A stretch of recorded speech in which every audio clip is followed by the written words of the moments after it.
प्यारे बच्चों नमस्कार। मैं देवीश कुमार। आज हम बात करने वाले हैं काफ़ी इंपॉर्टेंट टॉपिक प्रकाश विद्युत प्रभाव, प्रकाश विद्युत उत्सर्जन के बारे में। पहले समझते हैं प्रकाश विद्युत प्रभाव, प्रकाश विद्युत उत्सर्जन में क्या होता है, इसमें किस चीज़ की आवश्यकता पड़ती है, सारी चीज़ें आप पहले क्लियर करते हैं। देखिएगा, सबसे पहले हम इसमें बात करते हैं मुक्त इलेक्ट्रॉन की।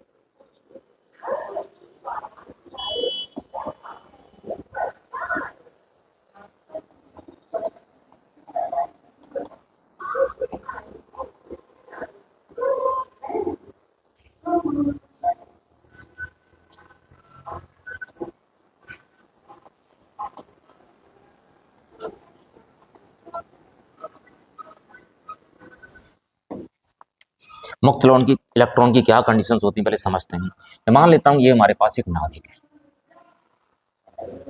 नाभिक पे कैसा आवेश होता है? धनावेश होता है। उसकी बाहरी कक्षा है, उसमें क्या करते हैं, इलेक्ट्रॉन गति करते रहते हैं। और बाहरी कक्षा है, उस पर इलेक्ट्रॉन गति करते रहते हैं। जैसे हमारे पास एक इलेक्ट्रॉन यूं गति कर रहा है, इस पे एक इलेक्ट्रॉन यूं गति कर रहा है, एक इलेक्ट्रॉन यहाँ गति कर रहा है, एक इलेक्ट्रॉन यहाँ गति कर रहा है। नाभिक पे आवेश कैसा होता है? नाभिक पे आवेश होता है धनावेश, और इलेक्ट्रॉन पे आवेश कैसा होता है? ऋणावेश होता है। कर्म यहां मान लें,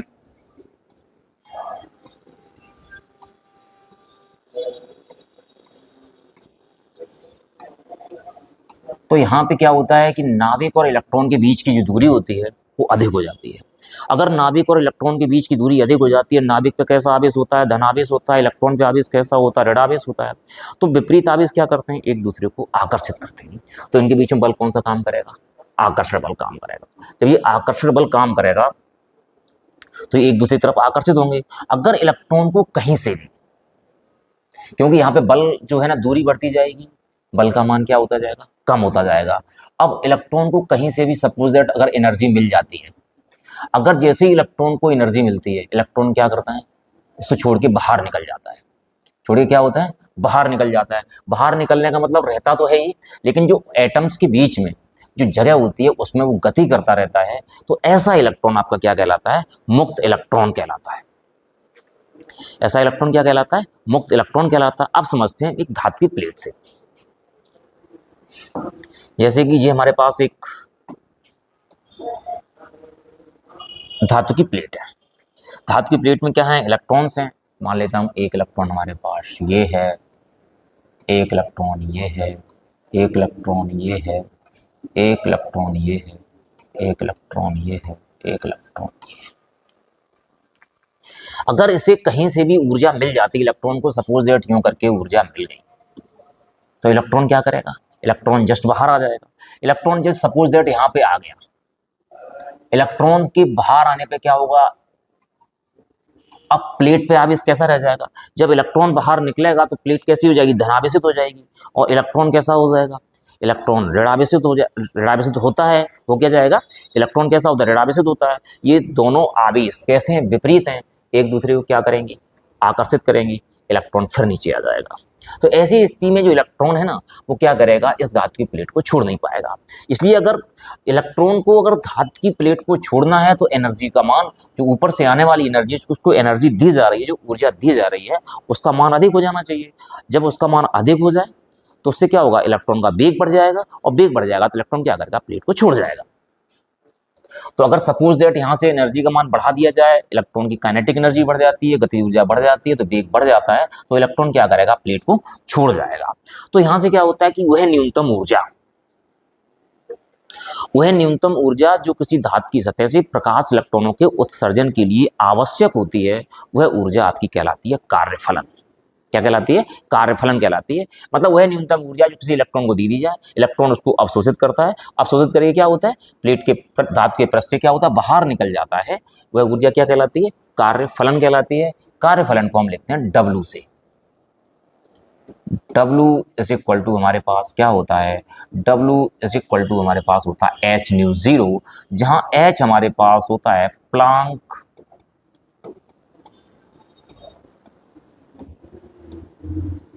नियतांक। प्लांक नियतांक होता है, और h की जो वैल्यू होती है वो होती है 6.6 × 10⁻⁻34 जूल सेकेंड। तो देखते हैं कार्यफलन, क्या परिभाषा रही कार्यफलन की।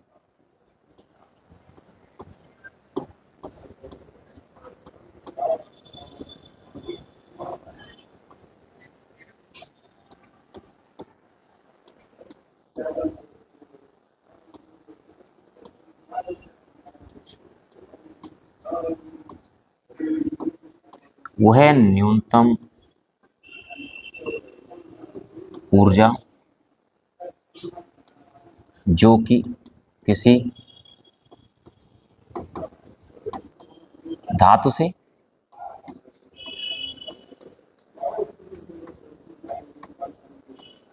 प्रकाश इलेक्ट्रॉन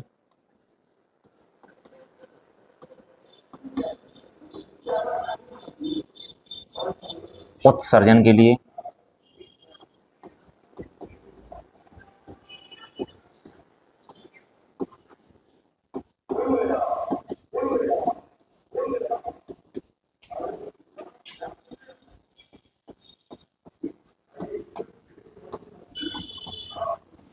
आवश्यक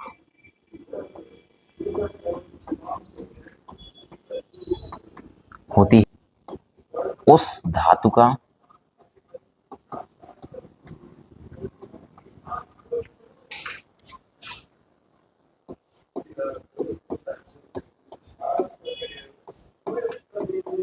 कार्यफलन कहलाती है।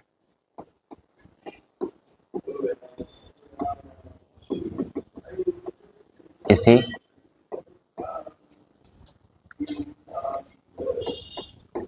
कैपिटल डब्ल्यू से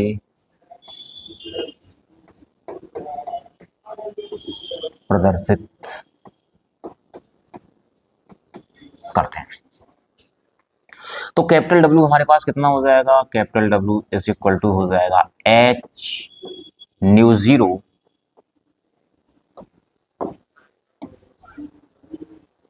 जहां एच हमारे पास क्या है,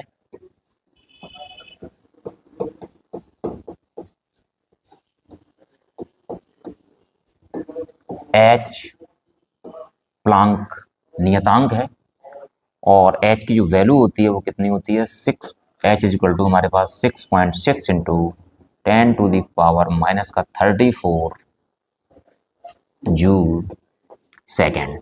न्यू जीरो हमारी कहलाती है संस्तब्ध आवृत्ति,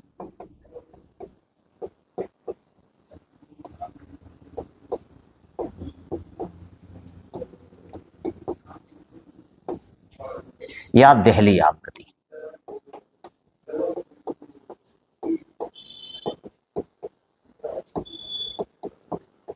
न्यूजीरो क्या कहलाती है, संस्तब्ध आवृत्ति कहलाती है, या क्या कहलाती है, देहली आवृत्ति कहलाती है।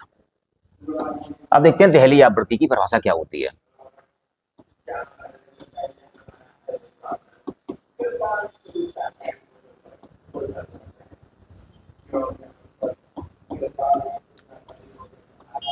देहली आवृत्ति की परिभाषा होती है कि वह न्यूनतम आवृत्ति जो किसी धातु से प्रकाश इलेक्ट्रॉनों के उत्सर्जन के लिए क्या होती है, आवश्यक होती है, क्या कहलाती है, देहली आवृत्ति या फिर संस्तब्ध आवृत्ति कहलाती है।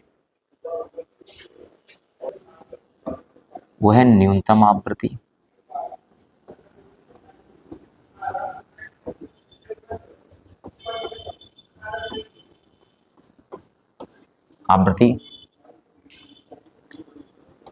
जो किसी धातु से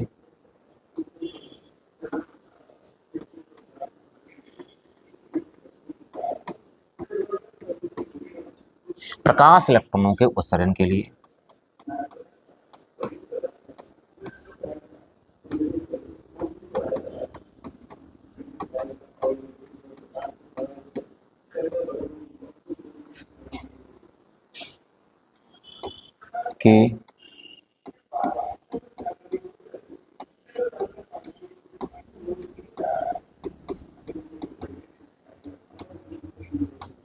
के लिए आवश्यक होती है।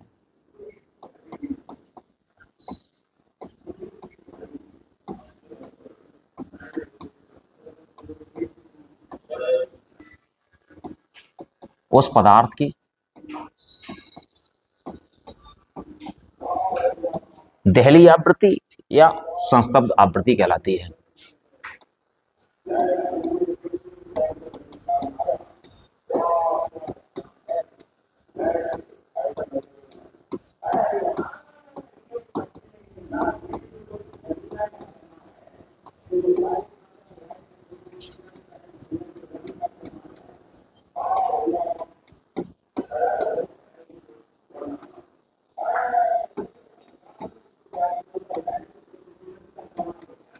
इसे न्यू जीरो से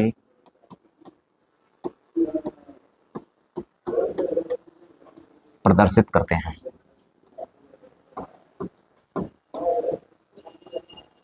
अब देखते हैं इलेक्ट्रॉन निकालने का एक तरीका, प्रकाश वैद्युत उत्सर्जन। देखिएगा इसमें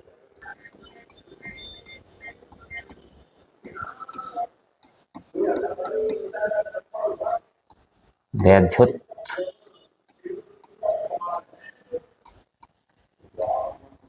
उत्सर्जन समझिएगा आप। जैसे मान लेता हूं एक हमारे पास धातु की प्लेट है,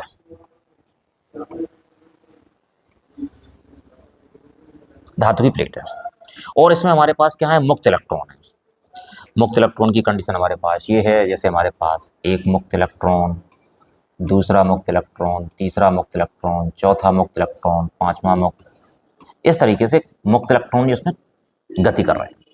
तो अगर इसको एनर्जी दी जाए जो उसको ऊर्जा दी जाती है, प्रकाश के रूप में दी जाती है। सपोज करो प्रकाश के रूप में ऊर्जा दे दी गई इस तरीके से। जब प्रकाश के रूप में ऊर्जा दे दी जाएगी तो इलेक्ट्रॉन क्या करेगा, इस ऊर्जा को अवशोषित कर लेगा।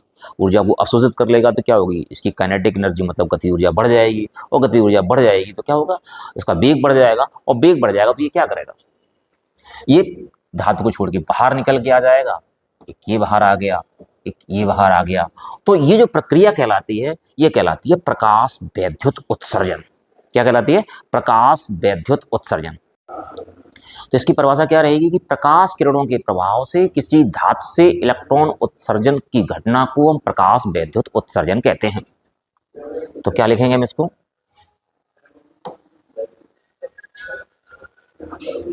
प्रकाश वैद्युत उत्सर्जन।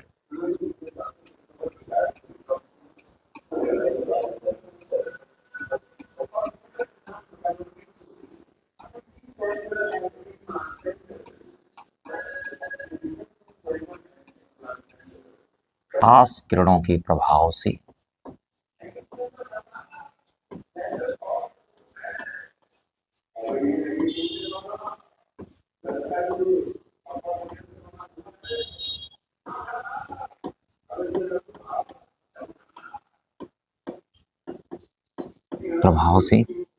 किसी धातु से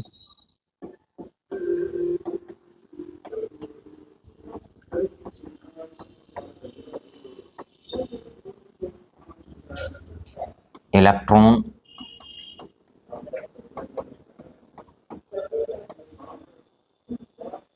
उत्सर्जन की घटना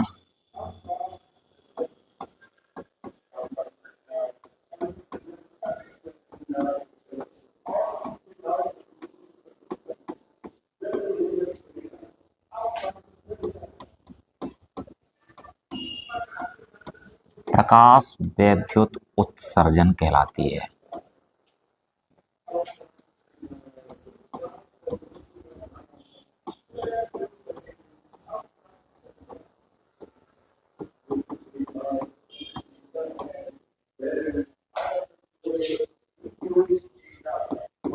क्या परिभाषा रही कि प्रकाश किरणों के प्रभाव से किसी धातु से इलेक्ट्रॉनों के उत्सर्जित होने की घटना को क्या कहते हैं, प्रकाश वैद्युत उत्सर्जन कहते हैं। अब इसमें बात करते हैं प्रकाश की तीव्रता और प्रकाश की आवृत्ति के बारे में।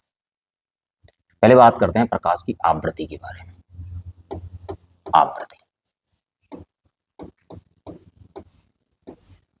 आवृत्ति जैसे मान लिया मैंने एक बल्ब है,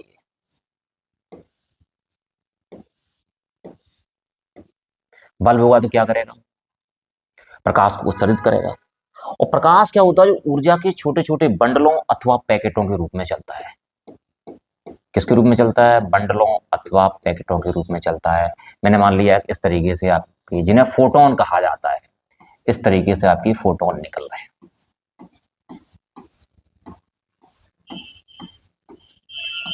ये क्या करेगा, चारों तरफ फोटोन को उत्सर्जित करेगा। तो प्रकाश उत्सर्जित होगा तो क्या निकलेंगे, आपके फोटोन निकलेंगे।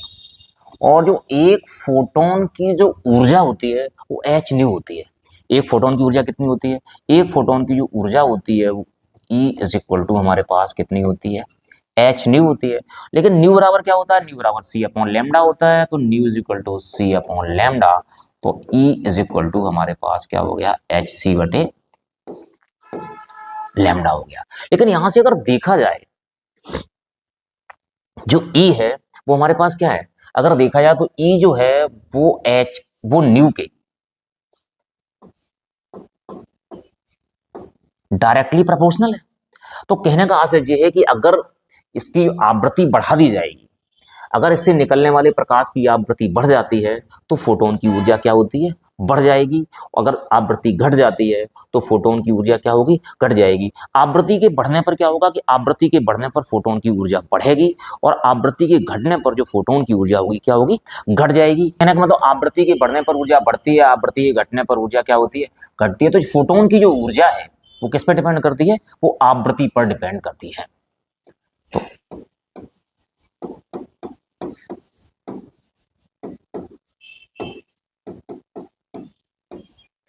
ऊर्जा किस पर डिपेंड करती है, ऊर्जा डिपेंड करती है आवृत्ति पर, प्रकाश की तीव्रता पर।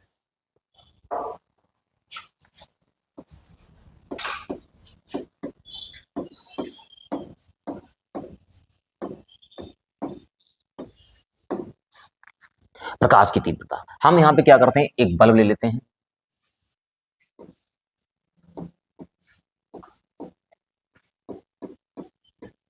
जो कि 100 वाट का बल्ब है,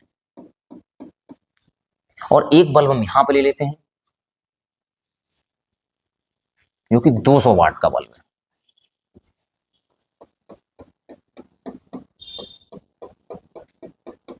लेकिन दोनों के प्रकाश का जो रंग है वो एक ही है। अगर रंग एक होगा तो आवृत्ति सेम रहेगी, अगर रंग बदल जाएगा तो क्या होगा, आवृत्ति बदल जाएगी। अच्छा, होता क्या है कि अगर 100 वाट का बल्ब है तो उससे प्रकाश कम उत्सर्जित होगा, तो कब प्रकाश कम उत्सर्जित होगा तो फोटोनों की संख्या क्या रहेगी, कम रहेगी। अगर 200 वाट का बल्ब है तो उससे प्रकाश 100 वाट वाले बल्ब की अपेक्षा अधिक उत्सर्जित होगा और फोटोनों की संख्या क्या रहेगी, अधिक रहेगी। मैं मान लेता हूं इसके द्वारा फोटोनों की संख्या ये रही।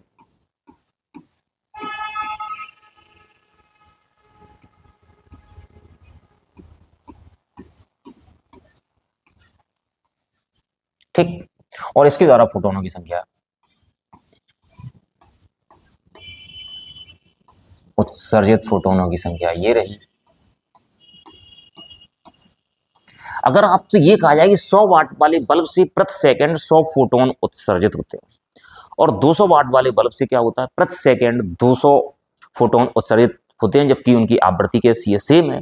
अगर इसी कंडीशन में आपसे कहा जाए कि 300 वाट वाले बल्ब से कितने हो जाएंगे, 300 फोटोन उत्सर्जित हो जाएंगे, तो सीधी सी बात है कि जो तीव्रता है ना, तीव्रता अगर तीव्रता बढ़ेगी तो क्या होगा, फोटोनों की संख्या बढ़ जाएगी। तो कहने का आशा ये है, जो फोटोनों की संख्या है वो तीव्रता की कैसी होती है, अनुक्रमानुपाती होती है। तो यहां से स्पष्ट हो जाता है जो तीव्रता है